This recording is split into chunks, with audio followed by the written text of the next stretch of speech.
پاکستان کی سیاست اس وقت ایک اہم موڑ پر کھڑی ہے۔ جلسے جلوس، لانگ مارچ، بیانات اور الزامات بہت ہیں لیکن سمت واضح نہیں۔ تحریک انصاف کی حالیہ سرگرمیاں خاص طور پر وزیر اعلیٰ خیبر پختونخوا سہیل افریدی کی اسٹریٹ موومنٹ اور تحریک تحفظ آئین پاکستان کے قائدین کی سرگرمیاں سیاسی عدم استحکام کے خدشات بڑھا رہی ہیں۔ تحریک انصاف ایک طرف دباؤ ڈالنا چاہتی ہے، دوسری طرف بات چیت کی فریاد بھی کرتی ہے۔ پارٹی اب تک یہ فیصلہ نہیں کر سکی کہ مزاحمت کی سیاست کرے یا مفاہمت کی، جبکہ روز نئے مارچ اور الزامات سے مفاہمت کے دروازے بند ہو رہے ہیں۔ اسی غیر یقینی صورتحال سے کارکن بھی کنفیوزڈ ہیں اور حکومت ریاست کو یہ پیغام مل رہا ہے کہ پارٹی کے پاس واضح حکمت عملی نہیں۔ سوال یہ ہے کہ تحریک انصاف چاہتی کیا ہے؟ اگر وہ نظام کے اندر رہ کر سیاسی ریلیف چاہتی ہے تو اسے اپنا لہجہ، انداز اور حکمت عملی شاید بدلنی ہوگی۔ اسے سمجھنا ہوگا کہ ریاستی ریڈ لائن عبور کرنے کے بعد مسائل سڑکوں پر حل نہیں ہوتے۔ اگر مکمل مزاحمت کا راستہ اختیار کیا گیا تو نتائج کے لیے بھی تیار رہنا پڑ سکتا ہے۔ اسی متعلق آج وزیر داخلہ محسن نقوی اور وزیر اطلاعات عطا تارڑ نے بھی تحریک انصاف کو خبردار کیا ہے۔ جو تحریک تحفظ آئین پاکستان ہے، ٹانگے کی سواریاں، اس سے آگے میں کچھ نہیں کہنا چاہتا۔ اس قسم کا لا اینڈ آرڈر آئے گا تو پھر ان کو اسی سے حساب سے نبڑ لیں گے۔ پہلے بھی کافی دفعہ اب تو پریکٹس ہو گئی نبڑنے کی۔ بس میرا کام تو دوسرا والا مذاکرات جن کا کام۔ اس صورتحال میں سوال یہ ہے کہ کیا حکومت نے تحریک انصاف کے لیے مذاکرات کے دروازے مکمل طور پر بند کر دیے ہیں یا سیاست کے امکانات اب بھی کھلے رکھے جائیں گے؟ اس بارے میں مزید بات کریں گے۔ میں جوائن کیا ہے وفاقی وزیر اور مسلم لیگ نون کے سینئر رہنما ڈاکٹر مصدق ملک نے۔ بہت شکریہ ڈاکٹر صاحب، آپ نے پروگرام میں جوائن کیا۔ یہ بتائے گا کہ آپ کی پارٹی تو، آپ کی حکومت تو تحریک انصاف کو انتشاری پارٹی قرار دیتی ہے۔ آپ کہتے ہیں انہوں نے 9 مئی کیا ہے، باقی بھی انہوں نے انتشار پھیلایا ہے۔ تو سندھ میں جو انہیں جلسے کی اجازت دی گئی ہے اور وہاں پہ جو انہیں پرمیشن دی گئی ہے سیاسی ایکٹیویٹی کی، کیا کہیں گے اس پہ؟ ناصر شاہ صاحب تو کہتے ہیں کہ تحریک انصاف کو جو ہم پرمیشن دے رہے ہیں سیاسی ایکٹیویٹی کی، یہ ان کے لیے ایک ٹیسٹ کیس ہے کہ وہ سیاسی طور پر کیسے بیہیو کرتے ہیں۔ تو آپ کی پالیسی بھی یہی ہے؟ کیا آپ کو اعتماد مل گیا اس پہ پیپلز پارٹی نے؟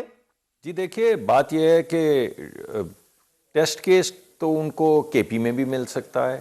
انفیکٹ جب سے ان کی حکومت ہے ٹیسٹ کیس کے پی میں ہے۔ تو سب سے پہلے تو جہاں پہ ان کی حکومت ہے، جہاں پہ پولیس ان کو رپورٹ کر رہی ہے، جہاں پہ ڈسٹرکٹ ایڈمنسٹریشن ان کے ساتھ ہے، جہاں پہ کوئی قباحت نہیں ہے، تمام لا اینڈ آرڈر ان کے ہاتھ میں ہے، جہاں پہ وہ یہ ثابت کر سکتے ہیں کہ وہ کیا کرنا چاہتے ہیں، وہاں پہ تو جلسہ وہ کرتے نہیں ہیں، وہاں پہ تو جلسہ ان سے ہو نہیں پاتا۔ اگر مسئلہ صرف پروٹیسٹ کرنے کا ہے تو، اور پروٹیسٹ جہاں پہ بھی ہوگا، خیبر پختونخوا میں بھی ہوگا، تو آپ جرنلسٹ ہیں خود، آپ وہاں پہ کیمرے لے کر چلے جائیں گے اور آپ لوگوں کو دکھائیں گے کتنا وسیع و عریض یہاں پر پروٹیسٹ ہو رہا ہے۔ لیکن خیبر پختونخوا میں تو وہ الیکشن بھی ہار گئے ہیں اور خیبر پختونخوا میں تو پروٹیسٹ بھی وہ نہیں کر پا رہے ہیں۔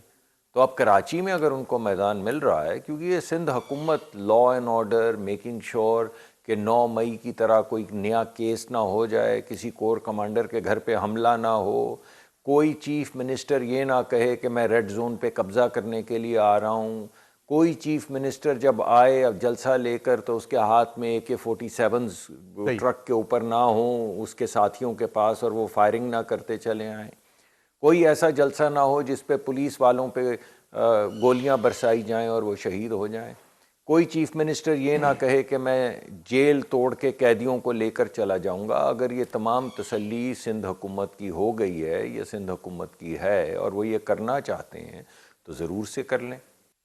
ڈاکٹر صاحب، سندھ میں جس پارٹی کی حکومت ہے، پیپلز پارٹی کی، وہ مرکز میں آپ کے اتحادی ہیں، تو کیا انہوں نے تحریک انصاف کو سیاسی ایکٹیویٹی کی اجازت دینے کے حوالے سے آپ کو یعنی بطور ایک اتحادی اعتماد میں لیا تھا وفاق کو؟ جی میں کہوں گا کہ ہر ایڈمنسٹریشن کا اپنا یہ فیصلہ ہے، اور اگر سندھ کی حکومت کا یہ ایڈمنسٹریٹو فیصلہ ہے تو سندھ کی حکومت کو پورا حق ہے۔ سندھ کی حکومت کو اپنی ایڈمنسٹریٹو فیصلے کرنے کے لیے تو کسی اور چیز کی ضرورت نہیں ہے، تو جو ان کی جیورسڈکشن ہے، جو وہ فیصلے کرنے چاہتے ہیں وہ کریں ضرور سے جی۔ لیکن جہاں پہ مشاورت کی ضرورت ہے منسٹری آف انٹیریئر کے ساتھ، مجھے امید ہے انہوں نے مشاورت کی ہوگی، اور اگر انہوں نے نہیں کی، کیونکہ پورے ملک کا لا اینڈ آرڈر مینٹین کرنا منسٹری آف انٹیریئر کا یہ جورسڈکشن ہے، تو میں کہوں گا کہ کر لیں ذرا ایک مرتبہ، make sure that every one is on the same page. تو میں بس یہیں تک کہوں گا، باقی جو ان کے ایڈمنسٹریٹو فنکشنز ہیں وہ انہی کو کرنے ہیں۔ تو یہ بتائیے گا ڈاکٹر صاحب کہ تحریک انصاف جو موبلائزیشن کر رہی ہے، یہ تو بیسیکلی 8 فروری کے بڑے احتجاج کے حوالے سے ہے کہ 8 فروری کو انہوں نے پہیہ جام کرنا ہے، بلکہ علیمہ خان صاحب تو کریے پورے ملک کو جام کر دیا جائے گا, پورے ملک کو بند کر دیا جائے گا. تو کیا اس سے پہلے تحریک انصاف کو انگیج کرنے کی کوشش کی جائے گی, یا اب جو بھی بات چیت ہوگی وہ 8 فروری کے بعد ہی ہوگی؟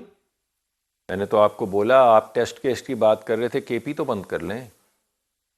جہاں پہ ان کی ایڈمنسٹریشن ہے, کے پی تو بند ہو نہیں رہا, تو پہیا جام پورے ملک میں کریں گے. الیکشن تو جیت جائیں, کے پی کی 2 سیٹیں تو ہار چکے ہیں, تو پورے ملک میں پہیا جام کیسے کریں گے بھائی؟ اس سے پہلے بھی 1-2 مرتبہ وہ کہہ چکے ہیں کہ ملک گیر پروٹیسٹ ہوگا, ہم آئیں گے لاکھوں کروڑوں کی تعداد میں. آپ نے دیکھ لیا, آئے ایک کرکٹ گراؤنڈ تو بھر نہیں سکے. تو جو ایک وہ کہاں, وہ جہاں پہ وہ میلہ جانوروں کا, میرے خیال میں منڈی ہے, میلہ نہیں ہے, جہاں پہ انہوں نے پروٹیسٹ اناؤنس کیا تھا, وہ تو بھر نہیں سکے تھے. تو پھر ملک میں کیا پہیا جام اور کس کس جگہ پہ پہیا جام کریں گے؟ ہمیں تو ایسی کوئی تحریک نظر نہیں آ رہی. اس وجہ سے یہ اب ان پہ منحصر ہے. گفتگو کا جہاں تک آپ نے کہا ہے, دیکھیے گفتگو تو ایک ہمارے لیے تو ایک عجیب سا یہ کھیل تماشا سا بن گیا ہے. یعنی 2-3 مرتبہ وزیر اعظم 2 مرتبہ تو فلور آف دا ہاؤس پہ کہہ چکے ہیں, ایک دفعہ کابینہ کی میٹنگ میں کہہ چکے ہیں, اور ہم میں سے ہر شخص ٹیلی ویژن پہ آ کے یہ کہہ چکا ہے کہ بھائی آئیے بات کر لیجئے, آپ آ جائیے اسپیکر صاحب کے کمرے میں. وزیر اعظم نے کہا اگر ہم سے بات نہیں کرنا چاہتے تو ان سے کر لیجئے.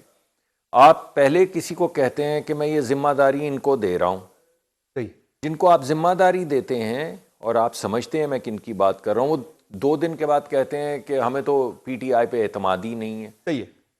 جو بھائی آپ کا اپنا بندہ بات کرنے کی کوشش کرتا ہے اس کو آپ غدار کہہ دیتے ہیں. جیل جانا ہو, جو جیل کے اندر چلا جاتا ہے وہ غدار ہو جاتا ہے, جو باہر رہ جاتا ہے وہ وفادار ہو جاتا ہے. اگلی دفعہ باری جب بدلتی ہے تو پھر جو اندر جاتا ہے وہ وفادار ہو جاتا ہے, جو باہر ہوتا ہے وہ غدار ہو جاتا ہے. ابھی آپ میرے سے پوچھ رہے ہیں کہ بات کب ہوگی. ابھی علیمہ خان صاحبہ جو ہمارے لیے بہت قابل احترام ہیں, عمران خان صاحب کی ہمشیرہ ہیں, انہوں نے ابھی آپ کو بتایا کہ جو گفتگو کرے گا وہ ہم میں سے نہیں ہے. میں روز ٹیلی ویژن پروگرام کرتا ہوں, روز یہ سنتا ہوں کہ آپ کے اختیاری کچھ نہیں, آپ سے بات کیا کریں. لیکن خان صاحب نے تو محمود اچکزئی صاحب کو, جو تحریک تحفظ آئین پاکستان اپوزیشن کے اتحاد کے سربراہ ہیں, انہیں اختیار دے رکھا ہے کہ وہ بات چیت کریں حکومت کے ساتھ. تو آپ ان سے کیا رابطہ نہیں کریں گے؟ ابھی تک حکومت نے بھی ان سے رابطہ نہیں کیا کسی قسم کی ملاقات کے لیے, یا مذاکرات کے حوالے سے باضابطہ شروع کرنے کے حوالے سے؟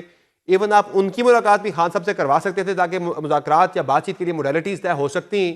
تو حکومت بھی تو ابھی تک صرف بیان بازی سے ہی کام لے رہی ہے نا. نہیں, آپ پہلے مجھے یہ بتائیے نا کہ محمود خان اچکزئی صاحب کو اگر اجازت ہے تو دوبارہ اجازت لینے کی ضرورت ہے. جو آپ کہہ رہے ہیں ان کو دوبارہ جا کے موڈیلٹیز طے ہونا مذاکرات کے حوالے سے. ایک فیصلہ تو کر لینا. ایک دن اگر چیئرمین پی ٹی آئی گوہر صاحب بات کرتے ہیں تو ان کے سیکرٹری جنرل جو ہیں وہ کہتے ہیں میں نہیں مانتا. سیکرٹری جنرل سے بات کریں تو ان کے جو چیئرمین ہیں وہ کہتے ہیں میں نہیں مانتا. اگر فلور کے اوپر وہ ہمارے دوست جو ہیں وہ علی ظفر صاحب بات کریں تو دونوں نہیں مانتے ہیں. پرانے چیف منسٹر جو تھے وہ یہ کہہ رہے تھے کہ میں قبضہ کرنے آ رہا ہوں, جیل توڑنے آ رہا ہوں. نئے چیف منسٹر جو زبان استعمال کر رہے ہیں وہ بھی پچھلے دنوں آپ نے سن لی ہے. آپ مجھے بتائیں کس کی بات کریں؟ اگر ہمشیرہ بات کرتی ہیں تو بیگم صاحبہ کی ٹیم نہیں مانتی,